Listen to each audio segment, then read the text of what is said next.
Sumber kebenaran bukan apa yang masyhur dan populer di kalangan manusia, tapi sumber kebenaran adalah Al-Quran dan Sunnah. Al-haqqu mir rabbika fala takunanna minal mumtarin. Al-haq, kebenaran itu dari Rabbmu, dari Allah Azza wa Jalla.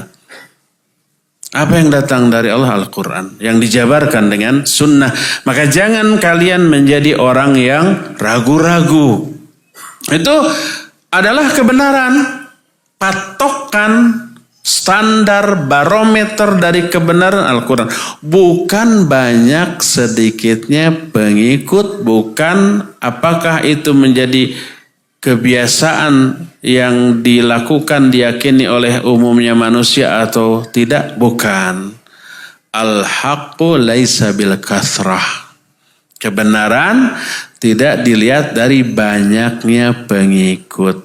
Sekarang lebih banyak mana yang ngaji dengan yang nonton dangdut? Kalau yang ngaji ya itu sedikit. Kalau umpamanya mengadakan dangdut di ruangan sebesar masjid ini, gak akan cukup. Harus di alun-alun tempat terbuka tuh. Baru penuh tertampung ya. Lebih banyak ke sana. Apakah itu lebih benar? Tentu saja tidak. Jadi kebenaran tidak diukur dari banyak atau sedikitnya pengikut. Al-haqqu laisa bil kathrah. Tapi dilihat dari apa itu sesuai enggak dengan nas Al-Quran, dengan nas hadis Nabi SAW. Tidak dilihat dari berapa banyak orang yang mengikutinya, tidak. Ada enggak Nabi yang pengikutnya cuma 1 atau 2 orang? Ada. Ada enggak Nabi yang sama sekali tidak memiliki pengikut? Ada. Nabi siapa? Enggak tahu. Cuma kita tahu dalam hadis yang masyhur tentang apa? Tentang 70.000 orang di kalangan umat Islam yang masuk surga tanpa hisab. Ya.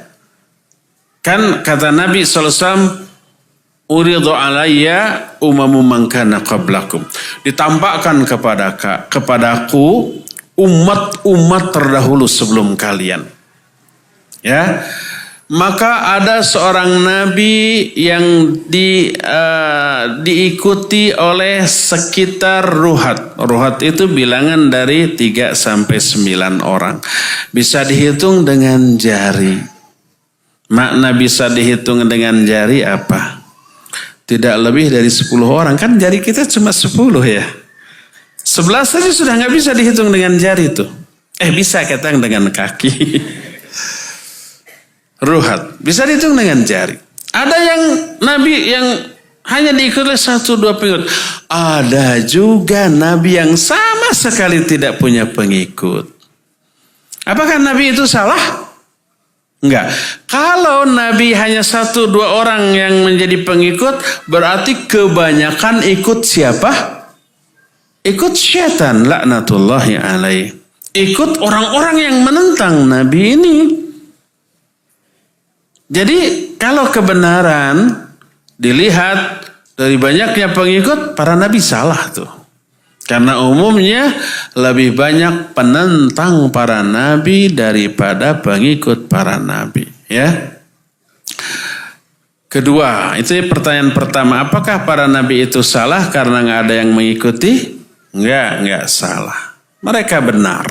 Pasti benarnya karena mereka orang yang terpilih dari sekian banyak orang oleh Allah Azza wa Jalla untuk menyampaikan risalahnya. Kedua, apakah para nabi yang hanya 1-2 pengikut bahkan yang tidak memiliki pengikut itu gagal dalam dakwahnya? Tidak. Seluruh para nabi berhasil, tidak ada yang gagal. Maka keberhasilan dalam dakwah juga tidak dilihat dari banyak sedikitnya pengikut. Wah, ini mah sukses tuh pengikutnya banyak. Enggak. Wah, ini mah gagal. Pengikutnya sedikit. Enggak. Terus sukses atau tidaknya dilihat dari segi apa? Pertama dari segi konten dakwah benar atau tidak. Sesuai dengan Quran Sunnah atau tidak kalau di zaman sekarang. Kedua, metodologinya benar apa tidak. Ya, ada kalanya isinya benar, cara menyampaikannya salah, ya keliru juga. Ada kalanya menyampaikannya benar, isinya salah, keliru juga. Jadi dilihat sukses tidaknya dari apakah benar enggak dalam dakwahnya. Tidak dilihat dari banyak sedikitnya pengikut, ya.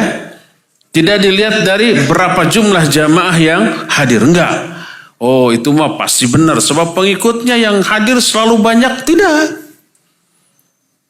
Adakah orang yang berdakwah dengan pengikut yang sedikit? Iya, para nabi. Tadi dikatakan hanya ada 1-2 orang, ada yang tidak sama sekali punya pengikut. Berapa orang yang beriman kepada Nabi Nuh alaihissalatu wassalam sebelum azab Allah datang berupa banjir? Cuma 13 orang. Berapa lama beliau dakwah? 1000 kurang 50 hari. 50 hari. 50 tahun. Berapa? 950 tahun dakwah cuma 13 orang. Bayangkan. Apakah beliau gagal dalam dakwahnya? Enggak gagal. Tetap seluruh nabi berhasil. Keberhasilan dilihat dari benar atau tidak yang mereka dakwahkan. Tidak dilihat dari banyak sedikitnya pengikut, sama sekali tidak. Ya, berdasarkan hal itu maka jangan menilai benar tidaknya sesuatu dari pertama banyak sedikitnya pengikut, yang kedua sepopuler apa hal yang dianggap benar tersebut menyebar di kalangan manusia. Enggak, walaupun menyebar dari Sabang sampai Merauke, dari kutub utara sampai kutub selatan, seluruh manusia meyakininya, jangan dianggap benar sebelum ditimbang dengan Al-Quran dan As-Sunnah.